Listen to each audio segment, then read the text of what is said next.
আসসালামু আলাইকুম সবাইকে। তো আমি অনেক দিন ধরেই ভাবছিলাম যে আমি ক্রোশেট ভিডিও বানাবো, কিন্তু অলসতার কারণে বানানো হচ্ছিল না। এখন আমি একটা হেয়ার ব্যান্ড বানাচ্ছি, যেটা আমি পরে হাতেও দিয়ে দেখছিলাম যে কেমন লাগছে আমাকে। তো প্রথমে আমি একটা ইলাস্টিক নিয়েছিলাম। ইলাস্টিকটাকে হচ্ছে যে ক্রোশেটের সুতা দিয়ে আমি ক্রোশেট করে যাচ্ছিলাম।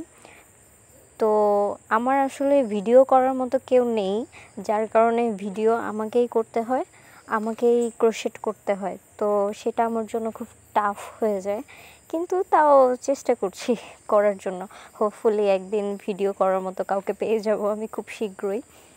আর এটা আমার প্রথম ভয়েস ওভার, তো জানি না কেমন হচ্ছে।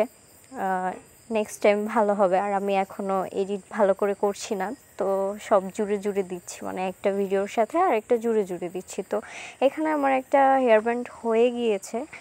এটা মেনলি ছিল বেবি পিঙ্ক কালার, কিন্তু এখানে কালারটা চেঞ্জ হয়ে গিয়েছে। আমি জানি না কেন। আমি এটা হাতে দিয়ে দেখছিলাম যে আমাকে কেমন লাগছে। তারপর দেখলাম যে বেশ ভালোই লাগছে, হাতে মাশাআল্লাহ অনেক সুন্দর লাগছে। এরপর আমি আবার চুলে লাগিয়ে দেখছিলাম যে আমার চুলে কেমন লাগছে। তো তারপর আমি আবার এগুলোকে একটা টিস্যু পেপারের মধ্যে রাখলাম, দেখলাম যে কেমন লাগছে ওগুলোকে সাদা কিছুর মধ্যে রাখলে কালারফুল জিনিসগুলো কেমন লাগছে। তারপর দেখলাম যে হ্যাঁ, ভালোই লাগছে।